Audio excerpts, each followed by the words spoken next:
Nam chính là một người vô cùng tài giỏi. Vẻ ngoài của anh thì điển trai nhưng ông trời lại không cho ai hết cái gì. Yu Chan bị mắc một căn bệnh, đó là không nhớ được khuôn mặt của bất kỳ ai. Cũng chính bởi lý do này khiến anh cảm thấy tự ti về bản thân mình. Nữ chính là một cô gái xuất phát từ một vùng quê nghèo của Hàn Quốc. Sau khi ra trường, cô đã may mắn được vào công ty của Yu Chan làm việc. Hai người tưởng chừng sống ở hai thế giới. Ấy vậy mà lửa gần rơm lâu ngày cũng bén. Yu Chan và Boza đã cùng nhau viết lên một câu chuyện tình yêu công sở vô cùng ngọt ngào.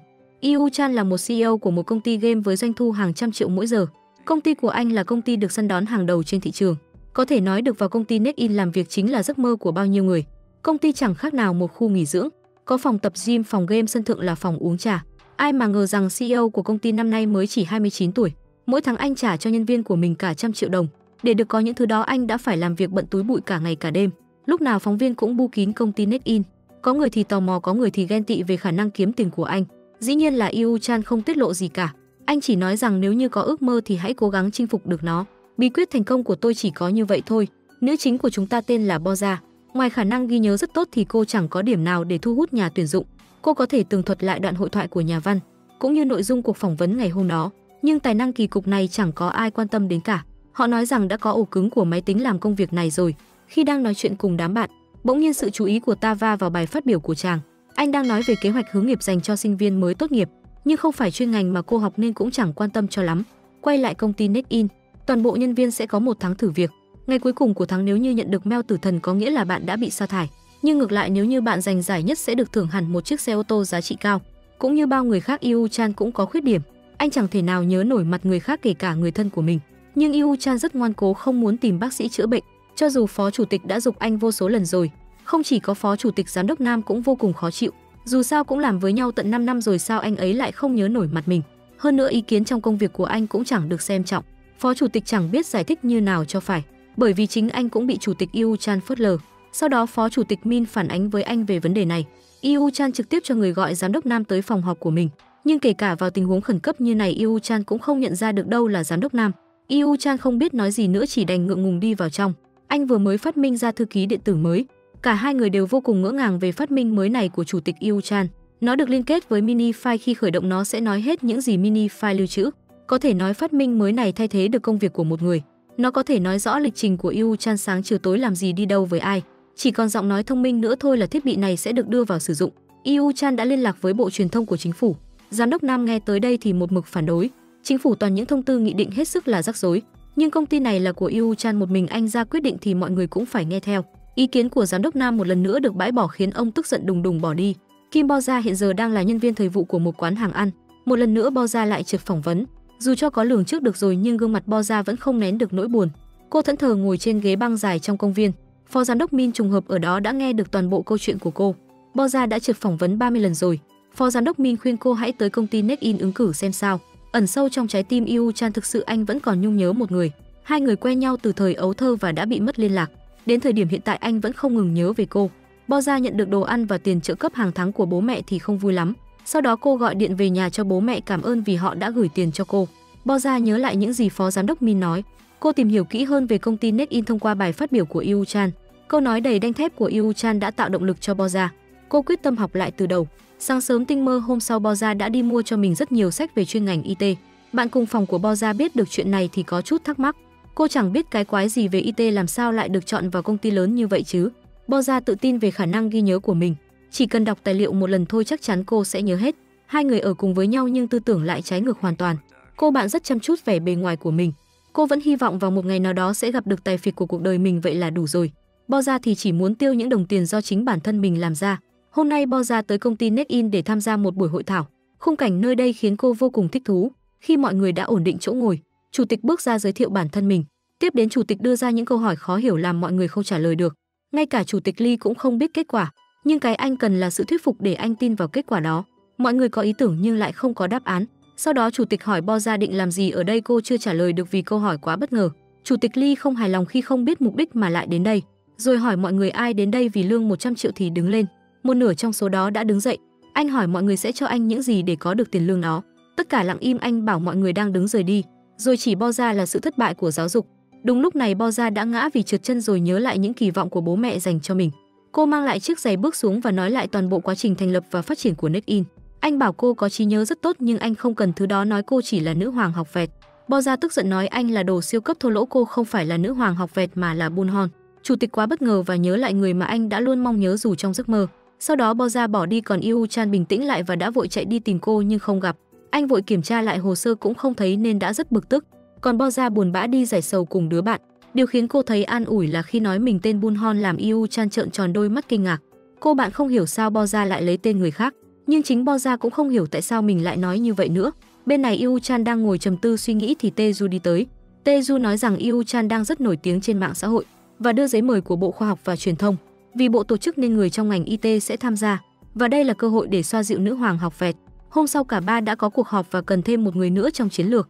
Vì điểm yếu của bộ là an ninh, nhưng đó lại là chuyên môn của NextIn. Năm trước có vấn đề với hệ thống lương hưu nên giờ phải chọn một học sinh mẫu mực họp với bộ và phải là nữ, là người trả lời 100% câu hỏi của bộ từ đầu đến cuối về đề xuất của thư ký điện tử bằng trí nhớ, và không ai khác chính là nữ hoàng học vẹt Kim Bullhorn. Sau đó giám đốc Nam và phó chủ tịch Min đã tìm kiếm hồ sơ của những người trong buổi hướng nghiệp, mãi vẫn không tìm được Kim Bullhorn, nhưng lại thấy Kim Bo Ra là giống nhất. Phó chủ tịch nhận ra Bo Ra là cô gái gặp ở công viên hôm trước. Ngay sau đó Bo Ra nhận được cuộc gọi từ NextIn, bảo cô tới họp với giám đốc vào ngày mai. Bo Ra ngây người không hiểu sao lại như vậy. Dù hơi phân vân nhưng cô vẫn rất tự tin vì đây là cơ hội tốt. Hôm sau hai người gặp lại nhau. Chủ tịch Lee gọi cô là Kim Bullhorn, nhưng cô bảo mình là Kim Bo Ra. Chủ tịch Lee mặc kệ cô tên là gì, anh muốn cô làm việc trong 3 ngày, với mức lương sẽ gấp 10 lần hiện tại. Rồi đưa tài liệu thư ký điện tử bảo cô học thuộc hết không sót một chữ nào. Sau đó phó chủ tịch Min đi đến và Bo Ra đã bất ngờ khi nhận ra anh ta. Giờ cô đã biết anh là phó chủ tịch. Rồi anh cho cô biết đã nộp cho chính phủ một dự án là trí thông minh nhân tạo trong tính toán, và người phụ trách là phó bộ trưởng khoa học và truyền thông. Bo Ra biết phó bộ trưởng vì cô ấy là thần tượng của cô. Sau đó phó chủ tịch đưa Bo Ra đến phòng tài liệu tham khảo, nói cô cần thông tin gì thì tìm ở đây, và nhắc nhở chủ tịch Lee không phân biệt được mặt nhân viên nên cứ nói tên khi gặp cậu ta. Sau đó đưa cô đến phòng đồ ăn nhanh của công ty, và cuối cùng là bàn làm việc của Bo Ra. Dù chỉ làm việc có 3 ngày nhưng cô vẫn rất vui và phấn khởi. Bo Ra còn đem rất nhiều đồ ăn vặt về, nhưng bởi vì Yu Chan cứ chạy theo phía sau khiến Bo Ra hoảng loạn làm rơi cuốn sổ tài liệu. Khi đi tới cửa rồi mới phát hiện ra mình làm rơi cuốn sổ. Bo Ra quay lại thì thấy chủ tịch Yu Chan đang cầm cuốn sổ đó. Bo Ra chìa tay ra nhận lại cuốn sổ thì lại làm rơi hộp mì, rồi bao nhiêu là bim bim đồ ăn vặt rơi lả tả xuống đất. Bo Ra quỳ sụp xuống đất không biết phải nói gì cho hết nhục đây. Về nhà Bo Ra kể lại cho Miso và tỏ ra rất thích làm việc ở NextIn, nhưng Miso nói thích cũng chẳng ích lợi gì vì đây chỉ là công việc làm thêm, nhân viên thực tập còn chưa được. Bo Ra nói vẫn có thể được nhận vì có vẻ phó chủ tịch có cảm tình với cô. Sáng hôm sau Bo Ra đến công ty vô tình đi chung thang máy với chủ tịch Lee. Yu Chan nhìn thấy sợi dây chuyền trên cổ Bo Ra. Chun U hỏi Bo Ra đã lấy sợi dây chuyền này ở đâu vậy. Yu Chan rất nóng lòng muốn biết rằng sợi dây chuyền này ở đâu mà Bo Ra có. Nhưng đúng lúc này cửa thang máy đột nhiên mở ra. Thấy có nhiều người đang nhìn Yu Chan liền lạnh lùng bỏ đi. Bởi vì trước đây Yu Chan đã từng mua một sợi dây chuyền y hệt như vậy tặng cho một người. Đó cũng chính là vật kỷ niệm để sau này hai người có thể nhận ra nhau. Kể từ lúc này anh bắt đầu để ý Bo Ra làm cho cô thấy khó hiểu. Một lúc sau anh đưa cho Bo Ra hồ sơ quan chức chính phủ nhắc nhở cô phải nhớ mặt từng người. Yu Chan còn nhắc nhở Bo Ra không được đeo sợi dây chuyền đó nữa vì mình không thích. Đột nhiên Yu Chan nhớ lại người con gái mà mình thích còn có một nốt ruồi phía sau cổ. Khi thấy Bo Ra đang nằm trên bàn làm việc, Yu Chan tò mò định tới xem nhưng phó chủ tịch đúng lúc này đi vào. Anh hốt hoảng và đã trượt té làm Bo Ra thức giấc. Sau đó cô đã về nhà. Bo Ra cố gắng đọc và ghi nhớ tài liệu bất kể ngày đêm, dù trên đường đi hay ở công ty. Sau đó phó chủ tịch đã kiểm tra Bo Ra đã hoàn thành rất tốt. Phó chủ tịch nói với Lee Yu Chan rằng Bo Ra là người tốt, nhưng chủ tịch Lee lại nói cô ấy chỉ vì tiền, và công ty không cần người tốt chỉ cần người có ích. Sau đó Bo Ra nhìn thấy và nghe cuộc trò chuyện của hai người. Cả hai nhìn người vào bức tường và nhớ lại quá trình thành lập công ty. Yu Chan đã đến công ty Tae Ju đang làm việc để hợp tác, nhưng bị xem như người đi xin việc nên đã rời đi. Tae Ju đuổi theo và ngỏ ý hợp tác và thế là một công ty nhỏ được ra đời. Với tên đổi mới tiếp theo viết tắt là NextIn, mục tiêu lớn mạnh nhất khu vực đã hoàn thành trước thời hạn. Cả hai kỳ vọng 15 nữa sẽ đứng đầu cả nước và phát triển ra thế giới. Rồi cả hai bắt đầu tấu hài làm Bo Ra cũng vui theo. Sáng hôm sau Bo Ra ngủ gục trong lúc đánh răng vì đã thức cả đêm. Chủ tịch gọi ầm ĩ cô mới tỉnh giấc và đã muộn, không kịp ăn uống vội vã chạy đến công ty. Nhưng trang phục thế này làm sao đi dự hội nghị. Chủ tịch vội kéo Bo Ra đến một shop quần áo sang trọng. Sau một lúc chọn lựa cũng tìm được bộ ưng ý. Tiếp đến làm đẹp các kiểu. Bo Ra xinh đẹp sang trọng như một quý cô. Rồi cả hai về lại công ty và cùng mọi người đi dự hội nghị. Bởi vì quá lo lắng nên Bo Ra liên tục bị nấc cục. Nhờ có sự động viên của Yu Chan mà Bo Ra đã bình tĩnh trở lại. Sau đó cả hai đến chào hỏi phó bộ trưởng. Rồi Bo Ra đã trình bày về thư ký điện tử, cũng như trả lời thắc mắc của mọi người. Sau đó phó bộ trưởng gọi giám đốc Giang đến vì anh ấy lo phần kinh doanh. Bo Ra nhanh trí nhắc nhở chủ tịch nhìn màu cà vạt để phân biệt và dễ dàng chào hỏi hai vị giám đốc. Hội nghị kết thúc tốt đẹp, mọi người tạm biệt nhau. Phó bộ trưởng rất thích Bo Gia nên muốn gặp cô thường xuyên. Chủ tịch Lee nghe thấy vậy thì đồng ý ngay. Sau đó Bo Gia cam kết sẽ không thiếu sót hồ sơ như năm trước. Vì lỗi hệ thống ở Bộ Y tế và Phúc lợi, hàng triệu hồ sơ lương hưu bị bỏ qua làm hàng tỷ won bị thất thoát. Lúc này Phó bộ trưởng bảo rằng lúc đó cô đã ở Bộ Y tế và Phúc lợi cũng lo phần lương hưu, rồi bỏ đi với nét mặt không vui. Chủ tịch Lee tức điên mắng mỏ đủ kiểu vì cô đã nói những điều không nên nói, rồi bảo không muốn nhìn thấy cô nữa.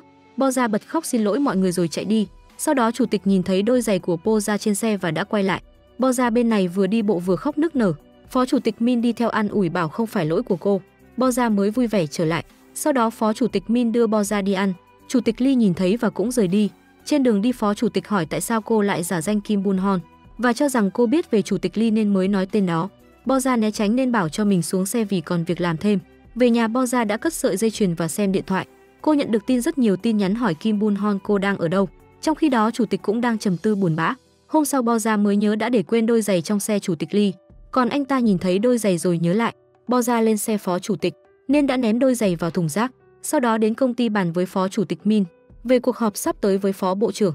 Phó chủ tịch lo lắng vì Phó bộ trưởng muốn chủ tịch Lee và cả chuyên gia an ninh Bo Gia tham dự, nhưng giờ không biết phải làm sao. Phó chủ tịch bảo hãy gọi Bo Gia quay lại, cô ấy sẽ đến bất cứ lúc nào.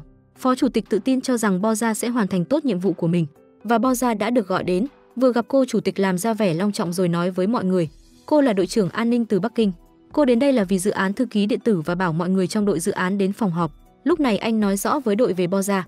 Cô không phải chuyên gia gì cả mà chỉ là kẻ ngốc, nhưng vì Phó bộ trưởng thích cô nên mới làm vậy và căn dặn mọi người hãy giữ bí mật này, kể cả toàn bộ nhân viên trong công ty. Sau đó chủ tịch bảo Bo Gia đi chuẩn bị. Nhiều nhân viên trong công ty nhìn Bo Gia với vẻ hoài nghi xen lẫn ngưỡng mộ. Sau đó Bo Gia đã được ký hợp đồng làm việc trong 1 tháng.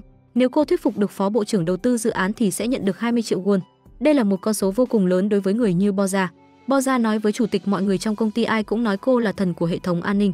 Bo Gia muốn nói cho mọi người biết sự thật sẽ tốt hơn, nhưng chủ tịch không đồng ý vì chính phủ sẽ không đầu tư cho một sinh viên đại học. Nếu lộ ra sẽ hỏng cả dự án. Yu Chan bảo Bo Gia chỉ cần im lặng là được rồi. Anh nói cứ đeo sợi dây chuyền anh mua mà đi làm. Bo Gia xuống chỗ làm việc chưa ngồi ấm chỗ thì Tae-ju lại gọi cô ra nói chuyện. Tae-ju muốn hỏi tại sao hôm trước Bo Gia lại nhận mình là Kim Bun Hon. Bo Gia giải thích vì quá giận nên chỉ nói đại cái tên đó chứ không có ý gì khác và hứa sẽ không nói như thế nữa. Sau đó Bo Gia và chủ tịch Lee có cuộc họp với Phó bộ trưởng. Trong lúc nói chuyện cô đã nói mình rất thần tượng Phó bộ trưởng, cũng như bao sinh viên khác. Điều này làm cho chủ tịch rất tức giận, nhắc nhở cô là đội trưởng an ninh của NextIn chứ không phải sinh viên, thật là ngốc hết chỗ nói. Rồi anh đưa cho Bo Gia tài liệu để chuẩn bị cho cuộc họp vào tuần tới. Nhưng lúc này Bo Gia không muốn lừa dối Phó bộ trưởng nữa vì một ngày nào đó cô ta sẽ biết. Chủ tịch nói khi hoàn thành cô sẽ đến văn phòng ở Trung Quốc và mọi chuyện sẽ ổn. Rồi chủ tịch Lee đưa cô đến trường. Bo Gia trước khi đi hỏi chủ tịch Lee giày của mình đâu, nhưng chủ tịch Lee chỉ móc ví ra đưa cho Bo Gia một chút tiền. Bo Gia bất ngờ bật khóc mắng anh vì nó là đôi giày rất đặc biệt với cô. Sau đó Yu Chan đã nói chuyện này với Phó chủ tịch Min. Phó chủ tịch giải thích rằng giày dép quần áo rất quan trọng với phụ nữ, hoặc nó còn có giá trị và ý nghĩa khác, có lẽ đã làm tổn thương lòng tự trọng của Bo Gia. Về nhà chủ tịch vội tìm lại đôi giày nhưng không thấy nữa. Còn Phó bộ trưởng vô tình thấy Bo Gia cùng các bạn sinh viên đang trò chuyện về vấn đề xin việc nên đã nghi ngờ, nhưng cô không nói gì ở buổi họp sau đó và để cho Bo Gia thuyết trình tất cả về thư ký điện tử.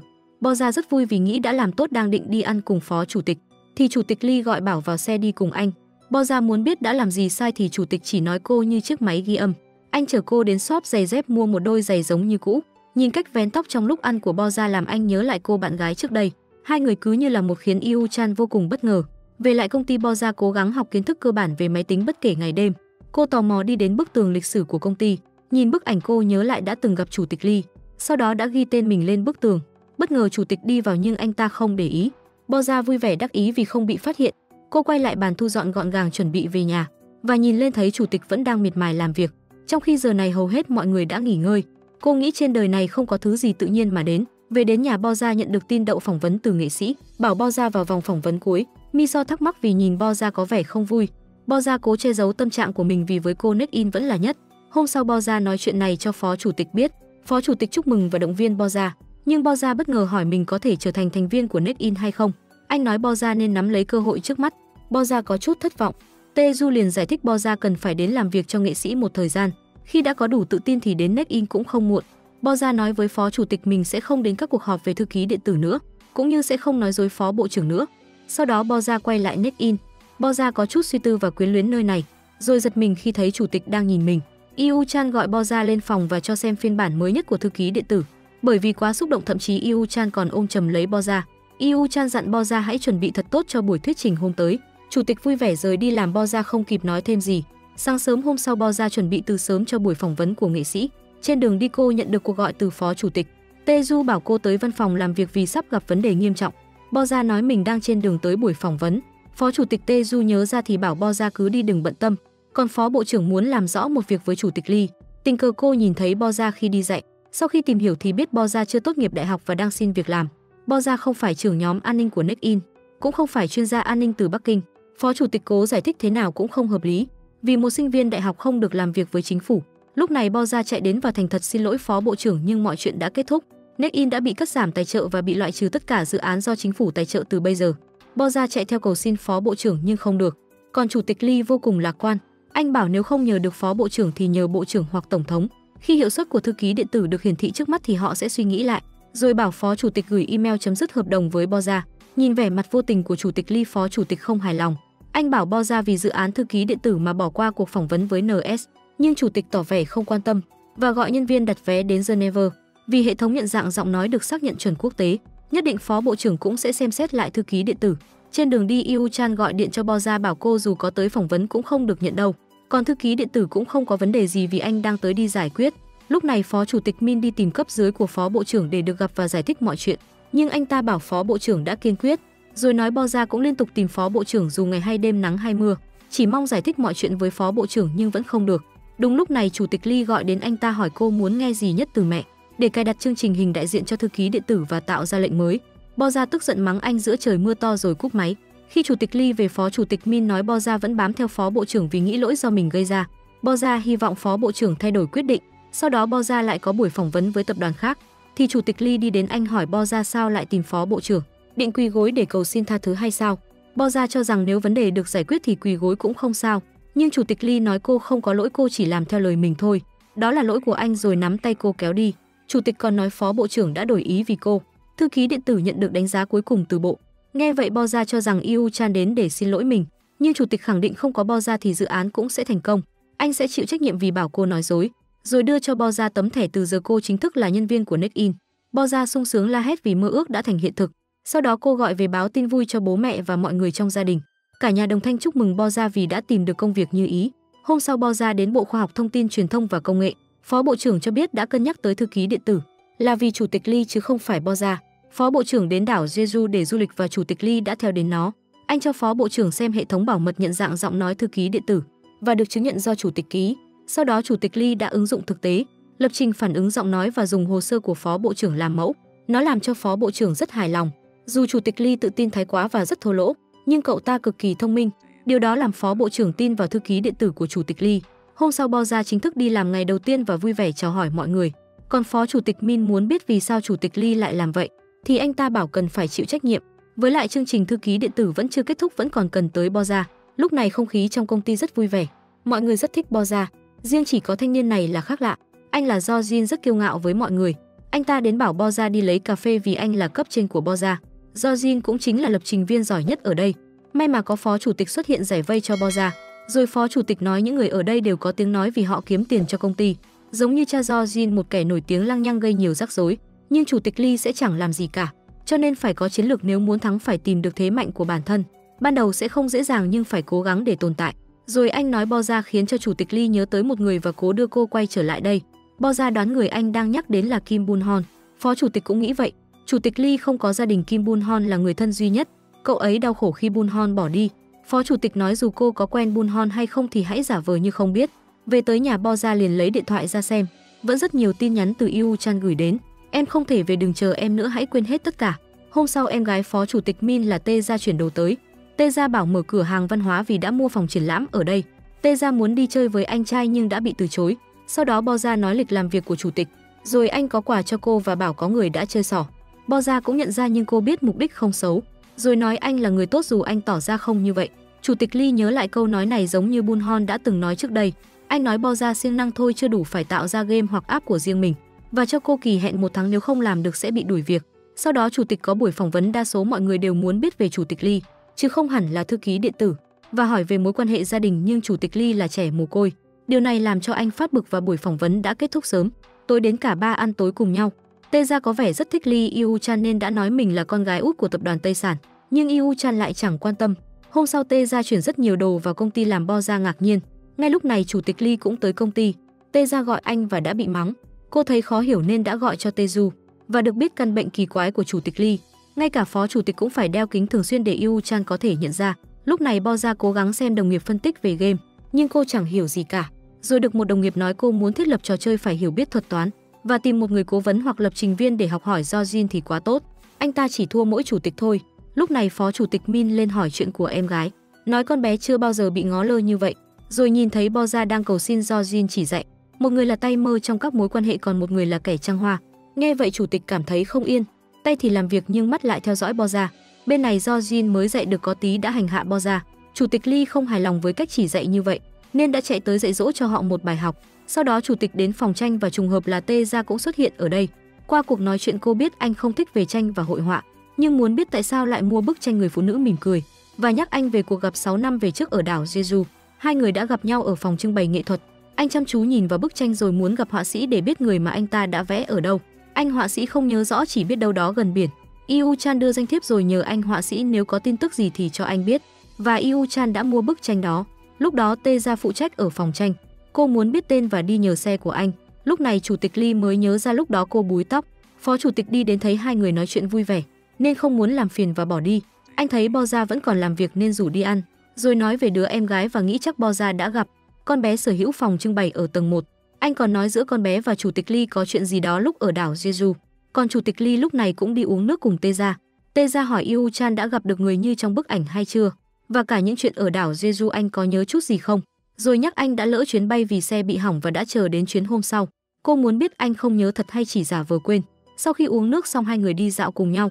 Tae-ra nhân cơ hội này tỏ tình với Yu-chan. Anh cũng chính là lý do mà cô quay về đây. Tae-ra hoảng tưởng rằng Yu-chan cũng đang thích mình, nhưng Yu-chan khẳng định rằng nếu như mình thích cô thật mình sẽ nhớ. Tae-ra trầm ngâm rồi nói có lẽ Yu-chan đã quên chuyện cũ. Chẳng nhẽ anh không nhớ về nụ hôn hôm ở biển hay sao? Tae-ra tiến về phía Yu-chan và hôn anh. Bo-ra và Tae-ju đang đi dạo cùng nhau đã chứng kiến cảnh này. Bo-ra nhìn thấy thế thì liền quay người rời đi. Về tới nhà, Bo-ra lại và Miso cùng nhau uống bia. Miso đoán rằng Bo-ra đã yêu anh chàng chủ tịch đó rồi, nhưng Bo-ra phủ nhận rồi nói linh tinh và ngủ thiếp đi. Bên này Yu-chan đang ngắm nhìn bức tranh và nhớ về quá khứ.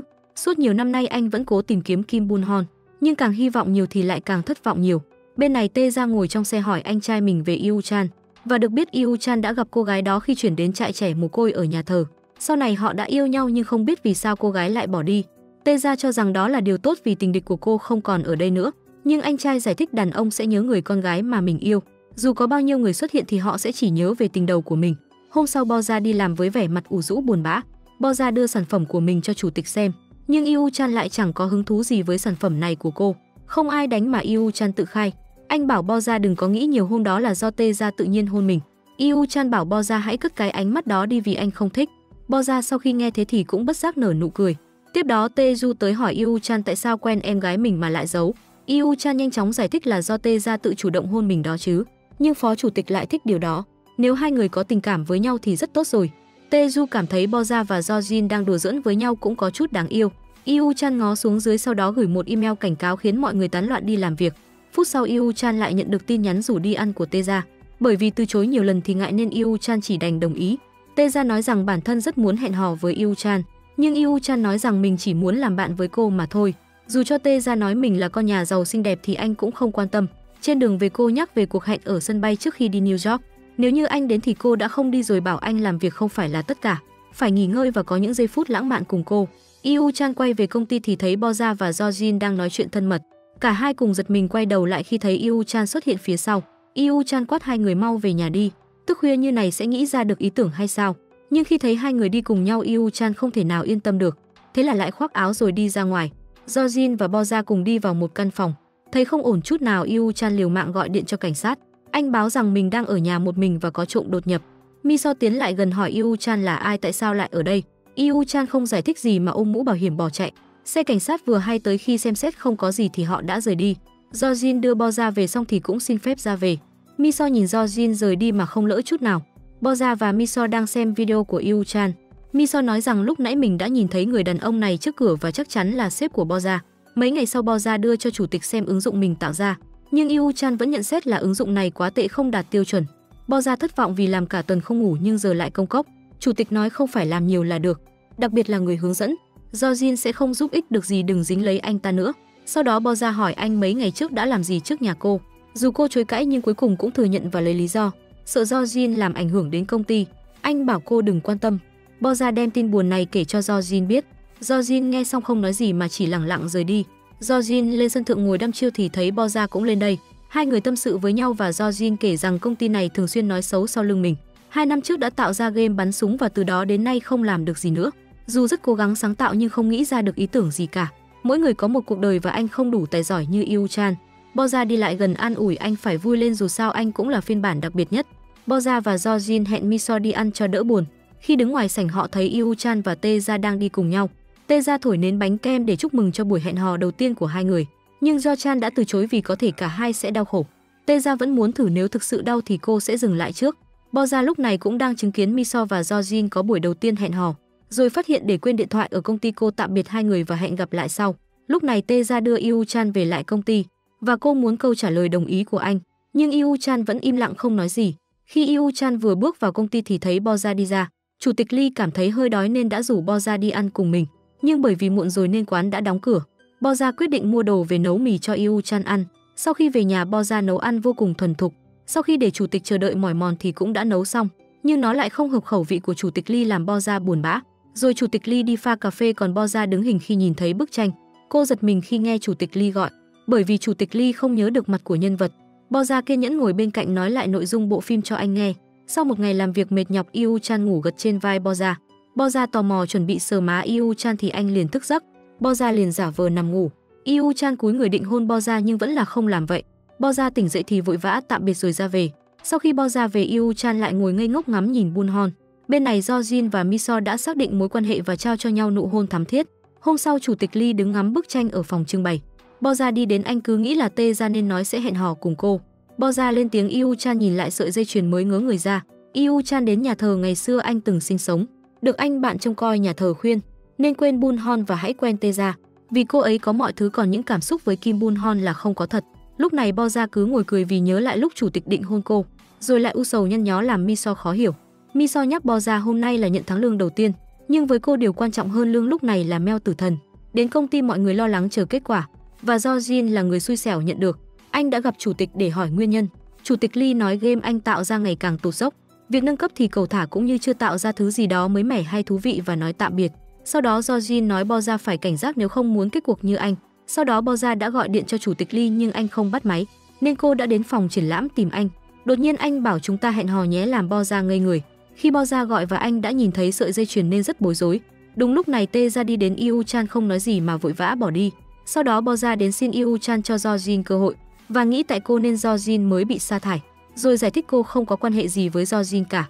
Chủ tịch cười bảo cô đã hiểu lầm rồi. Anh nói hẹn hò với Tae Ra chỉ tại nhìn nhầm cô thôi. Lời nói này khiến Bo Ra khó xử vô cùng. Sau đó chủ tịch Lee đã gọi cho Tae Ra. Nhận được sự đồng ý của Yu Chan nên Tae Ra cảm thấy rất vui và đã bỏ ngang công việc để đi gặp anh. Cô muốn anh hôn cô trước mặt mọi người. Ngay lúc này Bo Ra đi tới và đã nhìn thấy. Cô đứng lặng im cùng cảm giác khó chịu. Rồi hai người gặp nhau trong thang máy. Chủ tịch Lee chọc quê Bo Ra, nhưng cô nói chưa bao giờ có tình cảm với anh. Còn Miso đang cố gắng giúp Do Jin lấy lại tinh thần sau khi bị sa thải. Cô nói rằng Yu Chan đang bị đe dọa bởi anh và Do Jin đã tự tin trở lại. Nói 3 tháng sau anh chắc chắn sẽ cho ra sản phẩm mới. Sáng hôm sau trong lúc ăn sáng, Bo Ra đã nhận được tháng lương đầu tiên. Cô vui mừng và đã cùng Miso đi ăn một bữa thịnh soạn, cũng như chuẩn bị nhiều quà cho người thân. Miso ngạc nhiên vì cô cũng có quà. Rồi Bo Ra đến phòng phó chủ tịch. Cô nói anh là người giúp cho cô làm ở đây, món quà này không đắt đỏ gì, nhưng nó là tấm lòng biết ơn của cô. Mong phó chủ tịch thoải mái nhận nó. Đó là chiếc cà vạt có hình bố chân dài luôn giúp đỡ người khác. Phó chủ tịch rất vui vì trong tất cả nhân viên, chỉ có Bo Ra là người đã tặng quà khi nhận tháng lương đầu tiên. Bo Ra cũng có quà cho chủ tịch Lee nhưng không thấy anh ở phòng làm việc, vì lúc này anh đã đi gặp bác sĩ để điều trị căn bệnh rối loạn tâm lý. Tae Ra hỏi anh kết quả thế nào thì anh bảo vẫn như cũ. Anh không muốn điều trị vì đâu có gì bất tiện, nhưng Tae Ra cương quyết vì không muốn nhìn thấy khuôn mặt lạnh lùng của người yêu mỗi khi đi ngang qua nhau. Rồi cô đưa anh về lại công ty.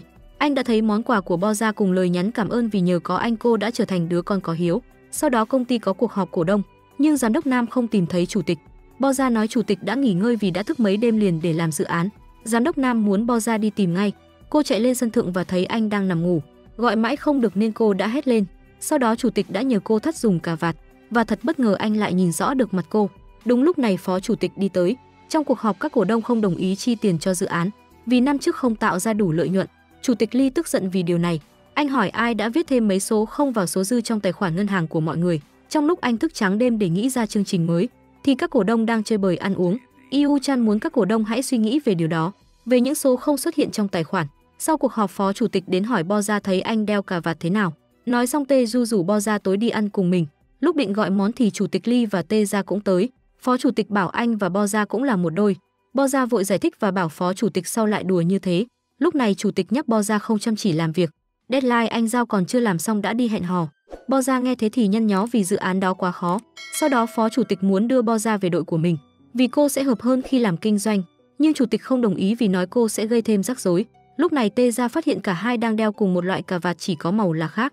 Của phó chủ tịch có hình bố chân dài, còn của chủ tịch Lee là người thiết trong phù thủy xứ Aus. Điều này làm chủ tịch nhớ lại câu nói của Kim Bun Hon.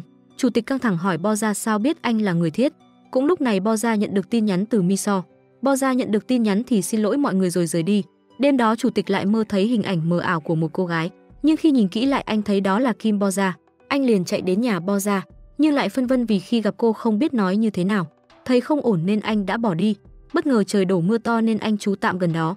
Tình cờ Boza và Miso cũng chạy đến.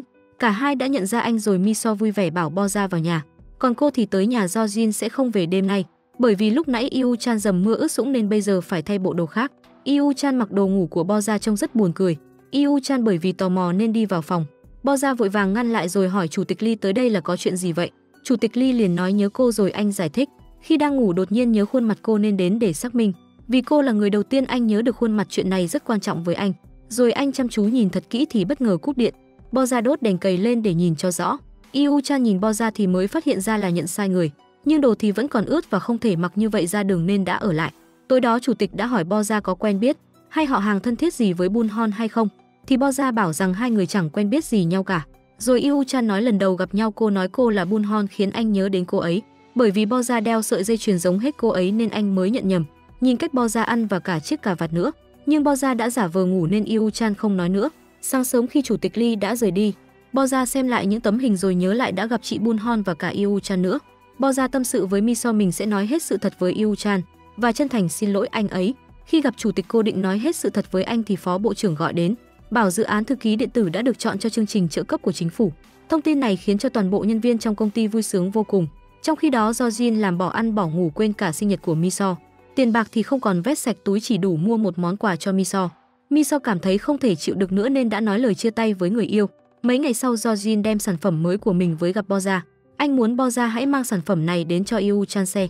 Do Jin làm như vậy không phải là muốn quay lại Nekin, mà chỉ muốn một câu nhận xét thật lòng từ chủ tịch.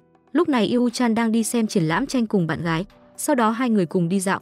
Tae-ra đã thấy điều gì đó nên bảo anh hãy chờ ở đây. Cô đi đến một chỗ họa sĩ nhỏ tuổi. Dù cậu bé chưa học qua trường lớp nào nhưng mỗi bức tranh đều là một kiệt tác. Miso đưa danh thiếp của mình cho cậu bé rồi nói chúng ta sẽ liên lạc sau. Yu Chan đứng trên cầu nhận được tin nhắn của Boza nhưng anh lại ngó lơ nó. Boza vì không liên lạc được với chủ tịch nên đã tới tận nhà anh. Đúng lúc này chủ tịch Lee cũng vừa về tới nhà. Boza định nói gì đó với Yu Chan nhưng Tae-ra cũng xuất hiện ở đây. Boza đưa sản phẩm mới của Do Jin cho Yu Chan. Boza truyền đạt lại những điều mà Do Jin muốn nói với chủ tịch Lee. Khi vào nhà, Yu Chan lập tức chơi thử và rất hài lòng. Tae-ra cảm thấy có chút ghen tị bởi vì khi đi chơi với mình anh chưa từng vui như vậy. Còn phó chủ tịch thấy quá nguy hiểm, nó làm ảnh hưởng quá nhiều đến dự án của Nekin đang làm, cũng như phản đối việc Do Jin làm lại cho công ty. Chủ tịch Lee cũng không muốn Do Jin quay lại, vì có thể môi trường của Nekin đã hủy hoại tài năng của cậu ta. Sau đó Boza xuất hiện muốn nghe ý kiến của chủ tịch đối với sản phẩm của Do Jin. Vì lời nhận xét của anh rất quan trọng đối với Do Jin, cho nên Do Jin đã tới gặp mặt trực tiếp để nói chuyện với chủ tịch. Do Jin đã khóc khi chủ tịch Lee sẽ thành lập một công ty vì anh, nhưng phó chủ tịch phản đối vì lúc đầu quyết định chỉ mua ý tưởng của anh ta. Chủ tịch Lee không quan tâm vì đó không phải tiền của công ty. Điều này làm phó chủ tịch hờn giận bỏ đi. Ngay cả giám đốc Nam cũng bức xúc vì điều này, nên muốn phó chủ tịch Min lên làm chủ tịch. Phó chủ tịch đã cấm nói những điều này, vì Yu Chan là người sáng tạo ra Nekin. Không có động cơ thì con thuyền sẽ không di chuyển được. Chỉ là động cơ này hơi khác người một chút. Còn Boza về nhà báo tin về Do Jin cho Miso biết, rồi bảo Miso nên quay lại với Do Jin. Miso không đồng ý trừ khi Do Jin năn nỉ cô. Rồi Boza đã rủ Miso đến dự tiệc của công ty vì Do Jin cũng có mặt. Hôm đó bầu không khí của bữa tiệc rất náo nhiệt, bỗng nhiên dừng lại khi Tae-ra xuất hiện. Mọi người hò reo chào đón cô. Còn Yu Chan không nhận được khuôn mặt lại hỏi người phụ nữ kia là ai vậy. Phó chủ tịch Min bảo là bạn gái của cậu đấy. Chủ tịch Min nhắc nhở Yu Chan hãy khen Tê ra một lời. Yu Chan như một cái máy khen Tê ra hôm nay rất xinh đẹp. Sau đó có hai cô gái vừa bước vào và chủ tịch nhận ra ngay là Bo Ra, làm mọi người ngỡ ngàng ngơ ngác. Thấy vậy nên anh đã dụi mắt và phó chủ tịch cũng đã giải vây. Rồi anh bảo mọi người cùng nhau cạn ly vì NetIn và thư ký điện tử. Lúc này Do Jin và Miso cũng đã gặp lại nhau. Cả hai không ngừng mỉa mai đối phương. Rồi có một cô gái đi đến Do Jin giới thiệu là bạn gái của anh rồi nghênh ngang bỏ đi. Hóa ra đó chỉ là bạn diễn mà Do Jin thuê làm Miso tức giận. Miso quay người đi về trong khi Bo Ra rất vui vẻ cười nói cùng đồng nghiệp. Chủ tịch Lee thì không rời mắt khỏi Bo Ra. Thấy vậy Bo Ra đã làm trò khiến chủ tịch Lee không ngậm được mồm. Nhưng điều này khiến Tê Ra không vui. Và cô hỏi Bo Ra có phải đã thích chủ tịch. Bo Ra bảo không đời nào sao có thể chứ. Tê Ra dằn mặt bảo hãy nhớ lấy điều đó. Sau đó Bo Ra đã tự hỏi, mình có thể thích bất cứ thứ gì mình muốn thì sao lại không thể thích chủ tịch. Trong lúc chủ tịch ra ngoài nghe điện thoại thì thấy Bo Ra đang đứng co ro chờ taxi. Yu Chan cởi áo rồi khoác lên người Bo Ra. Bo Ra hỏi chủ tịch tại sao cô không thể thích anh. Rõ ràng là Bo Ra đã thích chủ tịch trước cả Tê Ra cơ mà. Chủ tịch bảo cô thật ngốc nghếch, nhưng cô bảo mình không ngốc. Từ khi anh đến tìm Bun Hon ở Nam Hê, rồi Bo Ra im lặng vì nhớ ra là điều không nên nói và vội bỏ đi. Nhưng chủ tịch đã giữ cô lại rồi muốn biết cô là ai, sao cô lại biết Bun Hon. Về nhà Bo Ra đi thẳng vào phòng nằm khóc nức nở mặt cho Miso dỗ dành. Hôm sau Bo Ra không đi làm mà chỉ muốn nằm trốn trên giường. Còn chủ tịch mới sáng đã gọi đội dự án, thư ký điện tử vào họp ngay lập tức. Phó chủ tịch bảo gọi cả giám đốc Nam và Bo Ra tới phòng họp, nhưng không thấy Bo Ra nên căn dặn nói ngay khi cô ấy tới. Trong cuộc họp chủ tịch nói về Big File phiên bản mở rộng của Minify, làm mọi người thắc mắc vì chính phủ mới chọn dự án thư ký điện tử mấy ngày trước. Chủ tịch bảo đó chỉ là mồi nhử điểm đến cuối cùng là Big File.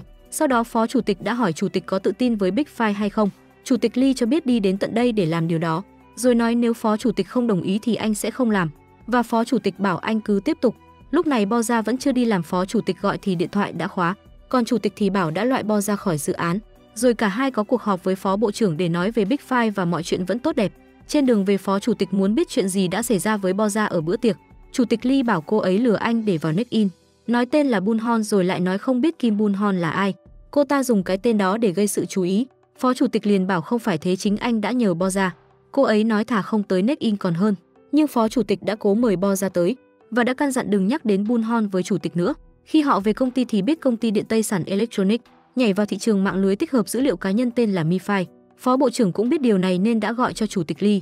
Cô bảo tên và bảo mật khác nhau nhưng chủ đề và thuật toán thì như nhau, rồi cho rằng thông tin đã bị rò rỉ, nhưng với chủ tịch lại thấy có lợi và muốn xem dự án nào sẽ thắng.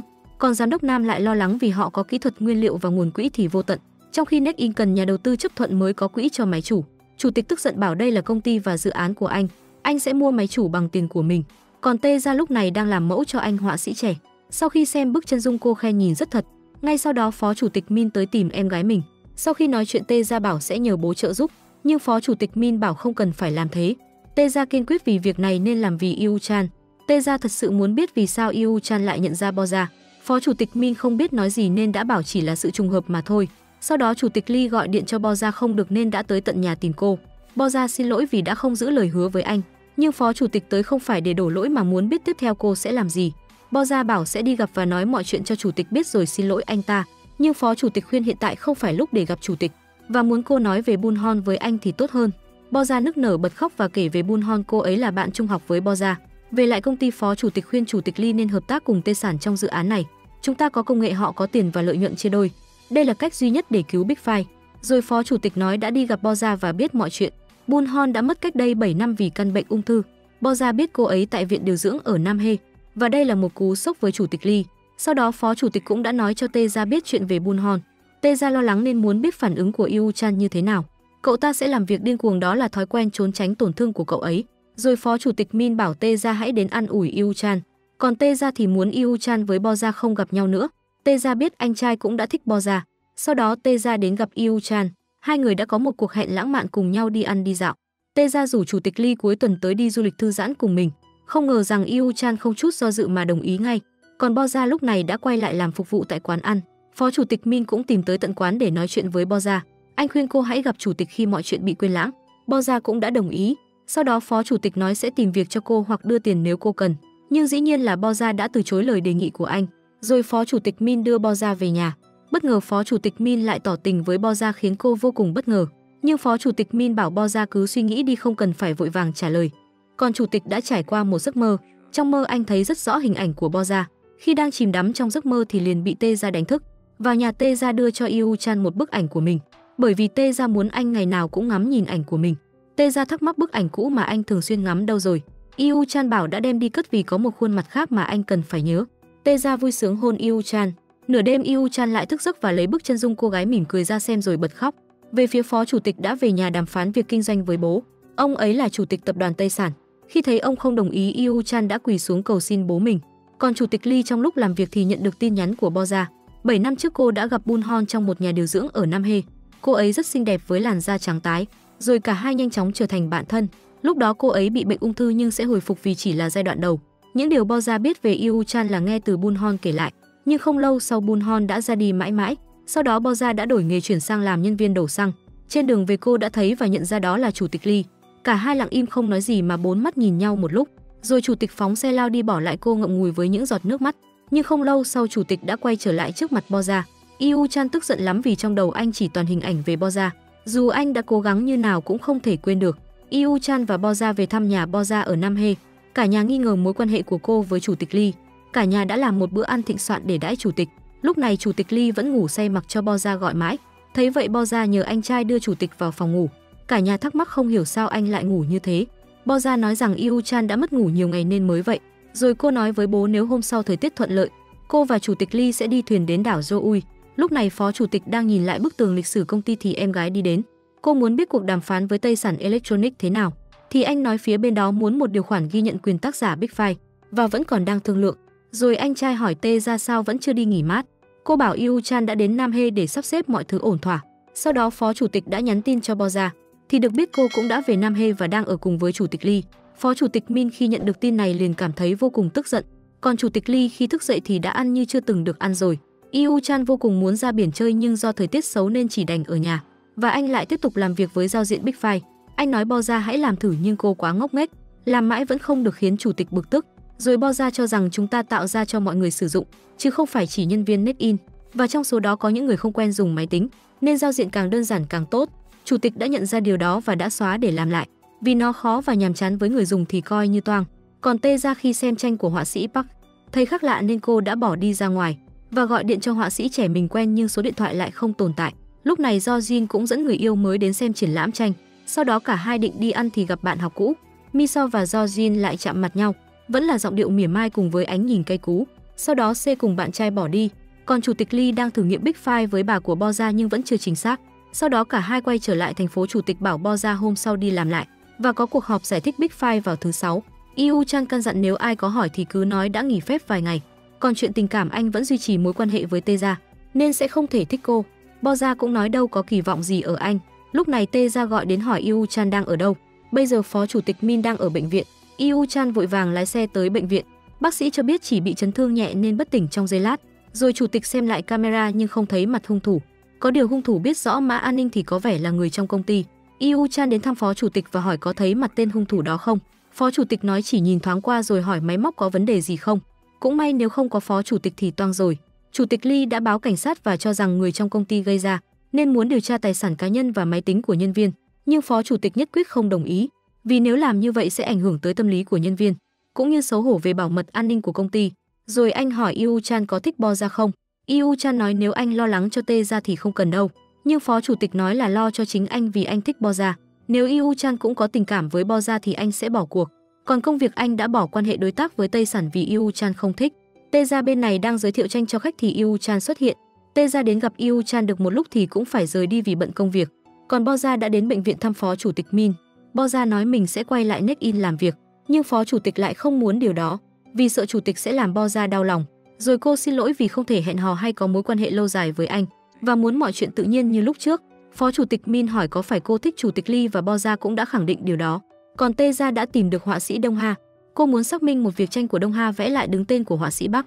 Giám đốc của họa sĩ Bắc đồng ý đưa lại toàn bộ số tranh với điều kiện 5 triệu một bức và tổng cộng là 500 triệu. Nhưng Đông Ha đã phủ nhận đó không phải tranh của anh rồi bỏ đi. Tê Gia muốn Đông Ha vào trong làm sáng tỏ mọi chuyện, nhưng vì nghe số tiền quá lớn nên anh không thể. Nói mãi không được, Tê Gia quyết định phá hủy những bức tranh đó. Tê Gia nói rằng mình sẽ mua nên có quyền làm những gì mình thích. Tê Gia vì phá hủy bức tranh nên tay đã bị thương. Đông Ha nói cô không cần phải làm căng như thế. Cô nói bố đã dạy một điều đừng cướp đi tài sản của người khác như vậy là tham lam. đừng đánh mất những gì mình có, đó không phải lòng tham mà là công lý. Sau đó Đông Ha đã nhắc về lần gặp cô đầu tiên. Cả hai nói về bức tranh cô gái mỉm cười. Đó là bức tranh anh bán cho họa sĩ Bắc. Lúc này Chủ tịch Lee đang cố gắng giúp Bo Gia làm một bài thuyết trình. Nó phải hay và thu hút như thôi miên. Nhưng Bo Gia ngu ngốc cứ làm đi làm lại làm chủ tịch mất kiên nhẫn. Bất ngờ Tê Gia đến tìm thì thấy anh và Bo Gia đang đùa giỡn. Tê Gia ghen tuông muốn Iu Chan sa thải Bo Gia. Nhưng sao dạo này Bo Gia và Iu Chan lại thân với nhau như vậy chứ?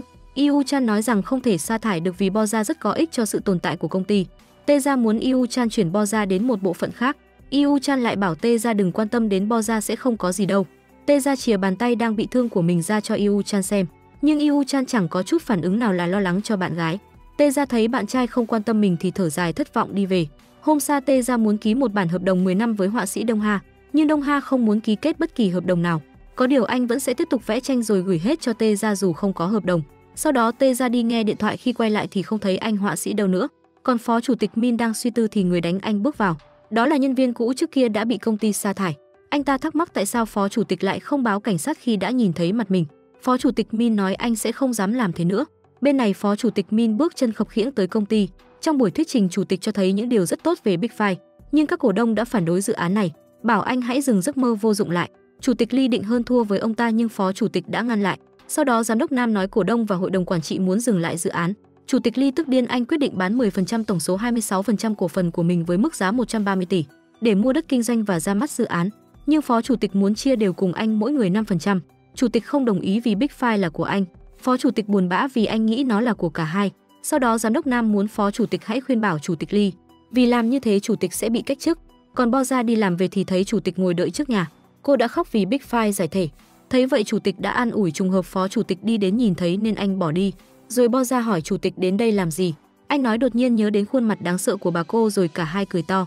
Sau khi nói chuyện xong thì Iu Chan cũng đi về. Hôm sau công ty đã náo loạn vì ai đó đã làm rò rỉ thông tin cá nhân của khách hàng. Vì không có dấu hiệu xâm nhập từ hệ thống nên cảnh sát đã nhanh chóng vào cuộc để điều tra NetIn. Trong khi Phó Chủ tịch bình thản như không có việc gì. Khi Chủ tịch và nhân viên cuống cuồng tìm cách giải quyết. 2 ngày trước khi xảy ra rò rỉ thông tin của NetIn, Phó Chủ tịch Min nói em gái đừng chờ Iu Chan nữa, cậu ta chỉ biết bản thân cậu ta thôi. Rồi anh nói Iu Chan hiện giờ đang ở cùng Bo Gia tại Nam He. Chính cậu ta đã làm cho hai anh em mình cùng rơi vào cảnh thất tình, nên anh sẽ đưa Iu Chan rời khỏi vị trí chủ tịch. Nhưng mình anh thì không làm được nên nhờ Tê Gia giúp. Tê Gia im lặng không nói gì, sau đó đến gặp Iu Chan. Tê Gia hỏi anh có phải vì Bo Gia mà đã hủy chuyến đi du lịch với mình không? Nhưng Iu Chan nói Tê Gia đừng bận tâm tới Bo Gia. Tê Gia muốn hỏi hiện giờ Iu Chan còn tình cảm với mình hay không, nhưng Iu Chan lại không chắc và đang cố làm tốt. Tê Gia nói nếu như anh không có tình cảm với cô thì đừng gặp nhau nữa. Tê Gia cảm thấy Iu Chan như đang trêu đùa trái tim của mình vậy. Lúc này Phó Chủ tịch được xuất viện nên Bo Gia đến đón anh. Khi về đến trước nhà thì thấy người đã đánh anh hôm trước. Anh vội ôm Bo Gia lại vì sợ cô nhìn thấy. Sau đó Phó Chủ tịch đưa dữ liệu thông tin 10 triệu người cho anh ta, và anh ta muốn biết lý do vì làm như thế có thể sẽ hủy hoại công ty. Phó Chủ tịch nói đây là cách tốt nhất để Chủ tịch Lee bị hủy hoại. Anh căn dặn lập tức đến Trung Quốc và mua cổ phần Chủ tịch cố bán ra. Chủ tịch Lee chỉ còn biết xin lỗi mọi người bị rò rỉ thông tin cá nhân và đã nhờ cảnh sát vào cuộc để điều tra tất cả nhân viên. Tê Gia cũng thấy thông tin nên đã gọi cho anh trai và không đồng ý với cách làm đó vì có thể công ty sẽ phá sản. Sau đó Tê Gia đến tìm Bo Gia, cô hỏi Bo Gia sao lại nói dối là không thích Iu Chan. Bo Gia liền nói rằng lúc đó do cô không hiểu được tình cảm của mình. Bo Gia thực sự không hề có ý chen ngang vào hai người, và lại Chủ tịch cũng không hề có tình cảm với Bo Gia. Tê Gia cũng tin rằng Bo Gia không phải loại người như đó, nhưng cô vẫn muốn Bo Gia rời khỏi tầm mắt của Iu Chan. Bo Gia nói nếu bị sa thải vì thiếu năng lực thì cô chấp nhận, nhưng rời NetIn vì thích Chủ tịch Lee thì thật là lố bịch. Cô sẽ không làm điều đó. Tê Gia nói vậy cách duy nhất là để Iu Chan rời khỏi NetIn. Cô không ngăn được Bo Gia nhưng có thể loại bỏ vị trí chủ tịch của Iu Chan. Về nhà Bo Gia nhận được cuộc gọi của Do Jin. Bo Gia kể tình hình hiện tại của công ty cho Do Jin nghe. Do Jin đoán rằng nhân viên bị sa thải đã lên kế hoạch trả thù. Người muốn trút giận lên Iu Chan thì không đếm xuể. Do Jin bảo Bo Gia đừng nói vì đây là chuyên môn của anh. Do Jin còn không quên chọc tức Miso. Miso cũng tò mò hỏi về cuộc sống hiện tại của Do Jin, nhưng Bo Gia bảo tốt nhất hãy tự gọi cho anh ấy. Miso đột nhiên bị lên cơn đau bụng dữ dội. Bo Gia thấy tình hình không ổn liền đưa bạn mình vào bệnh viện và được bác sĩ chẩn đoán là viêm ruột thừa cấp, cần phẫu thuật ngay lập tức. Khi tới công ty thì lại có cuộc họp cổ đông khẩn cấp. Hiện tại các cổ đông đang vô cùng tức giận và muốn Iu Chan quỳ gối xin lỗi. Iu Chan nói nếu quỳ xuống có thể giải quyết vấn đề thì anh sẽ làm ngay. Bây giờ tìm cách giải quyết là ưu tiên hàng đầu. Rồi một cổ đông trẻ có đôi lời muốn nói. Đầu tiên anh mua cổ phiếu của NetIn vì kiếm tiền. Khi tìm hiểu anh rất hâm mộ Chủ tịch Lee, vì những sáng tạo của anh không ngừng làm thế giới ngạc nhiên và luôn tin tưởng khi giao tiền cho anh. Chủ tịch Lee muốn biết rõ tên anh và cúi đầu xin lỗi. Chủ tịch hứa sẽ thay đổi mọi thứ và mong anh đừng bán cổ phần đang sở hữu, vì niềm tin của anh sẽ không trao đi vô ích. Sau đó phó chủ tịch đến gặp chủ tịch Lee và nói đã nhầm khi để anh làm theo ý mình, rồi tạo ra những kẻ thù không cần thiết, và đó là nguyên nhân xảy ra rò rỉ thông tin kết quả Big Five bị phá hủy. Về phòng làm việc, phó chủ tịch cho người mua hết cổ phần công ty bán ra. Sau đó nhân viên thông báo với chủ tịch. Bộ Thông tin và Truyền thông liên tục gọi đến. Chủ tịch bảo Boza và phó chủ tịch hãy đi thay anh. Phó bộ trưởng đã nghe về cuộc họp cổ đông hôm nay và tình hình rất tồi tệ nên bảo sẽ tạm hoãn Big Five. Phó chủ tịch muốn xin chút thời gian để tìm cách giải quyết nhưng không được. Rồi phó bộ trưởng muốn nói chuyện cá nhân riêng với Boza. Nhiệm kỳ sắp kết thúc và đang nghĩ đến hoạt động chính trị nên muốn Boza sẽ làm việc cùng cô.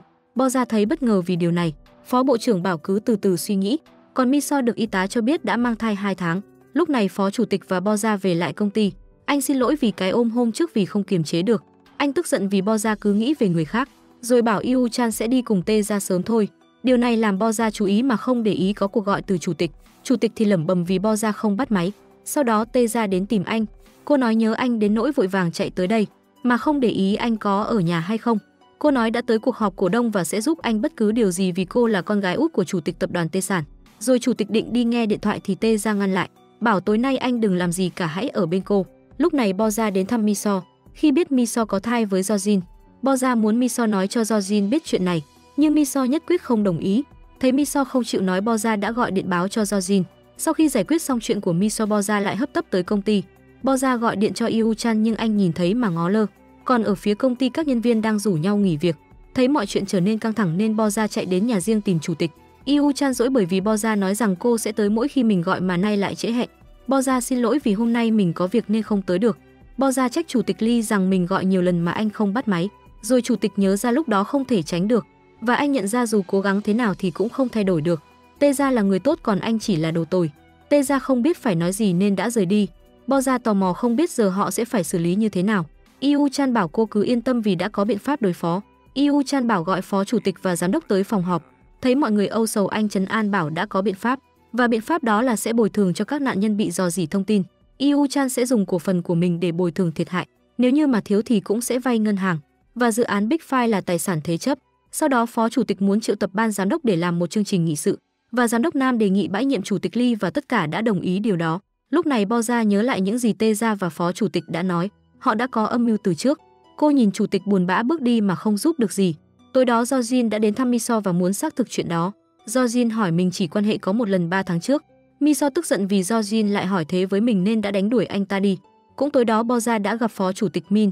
Cô hỏi có phải giờ anh và Yu Chan sẽ đổi vị trí cho nhau. Nhưng phó chủ tịch nói Yu Chan ở ẩn là cách tốt nhất, rồi Boza đi gặp Yu Chan. Anh cho rằng phó chủ tịch Min làm chủ tịch sẽ tốt hơn anh. Boza hỏi chủ tịch sẽ ra nước ngoài cùng Tê Gia thật hay sao? Nếu anh đi thì cô cũng sẽ rời công ty vì cũng vừa có công việc mới. Yu Chan nói anh sẽ không đi đâu cả nên cô cứ ở lại. Yu Chan là Neck In là Yu Chan. Yu Chan cũng nói rằng mình đã chia tay với Tê Gia rồi. Về tới nhà, Boza hỏi tình hình hiện tại giữa Miso và bạn trai như nào rồi. Miso nói rằng Jojin nghi ngờ đứa bé là của người khác nên cô đuổi anh ta rồi. Miso bảo Boza không được liên lạc với tên khốn đó nữa. Còn chủ tịch khi đến công ty thì nhận được tin đình chỉ và loại khỏi công ty. Điều này làm giám đốc Nam ngỡ ngàng, vì ban đầu chỉ định giáng chức anh xuống làm phó chủ tịch. Lúc này Jojin cũng điều tra ra người làm rò rỉ thông tin là đội trưởng bị sa thải năm trước. Anh ta không vào Tây Sản mà lập công ty ở Trung Quốc. Bảo chủ tịch hãy xem email anh đã gửi. Và giám đốc bên ngoài là phó chủ tịch Min. Chủ tịch Lee liền chạy qua hỏi phó chủ tịch cho ra lẽ. Phó chủ tịch Min thừa nhận mọi hành động của mình, bởi vì Yu Chan quá độc tài. Nếu Yu Chan không nói Big Five là của riêng mình thì sẽ không có chuyện của ngày hôm nay. Sau đó Yu Chan có buổi họp báo. Anh từ chức vị trí chủ tịch và rời khỏi Neck In. Yu Chan rời đi với vẻ mặt thù hận. Sau đó chủ tịch Min nói Neck In và Tây Sản Electronics đã thỏa thuận hợp tác dự án Big Five. Khi Yu Chan đến gặp giám đốc Nam thì biết tất cả số tiền của anh đã đem bồi thường nên giờ không còn gì cả. Còn tất cả dự án là của công ty, làm Yu Chan phát điên. Sau đó anh đã kiểm tra thì không thể tiếp cận Big Five được nữa. Anh gọi tập hợp nhân viên bảo ai theo anh để thành lập công ty mới thì đứng ra. Nhưng giờ tất cả mọi người chỉ nghe theo chủ tịch Min. Yu Chan mất bình tĩnh la hét, vì trong phút chốc nhìn những thứ mình đã tạo ra giờ thuộc về người khác. Boza rơi nước mắt nhìn anh gào thét mà không thể giúp được gì rồi. Yu Chan lủi thủi rời đi mà không nhìn mặt Tê Gia. Chỉ có Boza là muốn đi cùng anh, nhưng anh nói đừng đi vì không muốn xuất hiện trước cô bây giờ. Còn chủ tịch Min chạy theo ngăn cản vì không muốn Boza rời khỏi Neck In. Nhưng cô nói thích chủ tịch Lee và sẽ bên cạnh anh ấy. Boza đã đuổi theo Yu Chan, cô nói muốn đi cùng anh vì con tim mách bảo như thế. Dù quyết định có sai cũng không hối hận. Cô nói đã từ chối lời đề nghị của phó bộ trưởng và cả bàn tay chủ tịch Min nữa. Rồi Bo Ra muốn chụp một bức hình giống như trên bức tường của Neck-in. Vì hôm nay là ngày lịch sử đầu tiên, Yu Chan lại cho rằng là ngày cuối cùng mới đúng không? Đó là lịch sử của Bo Ra và Yu Chan và lần này cô là người bên cạnh anh. Rồi cả hai đến bên bờ sông. Bo Ra vui vẻ bảo anh nhất định phải đứng dậy một cách đầy tự hào. Yu Chan hỏi cô sao lại vui như thế. Cô nói vì anh luôn ở vị trí thật là cao rất khó lại gần. Nhưng bây giờ anh đang ở cạnh bên cô, anh bị mất mát nhưng là may mắn cho cô. Rồi cả hai định hôn nhau nhưng đột nhiên dừng lại. Sau đó Bo Ra nói sẽ cùng lên kế hoạch và khởi đầu lại lần hai.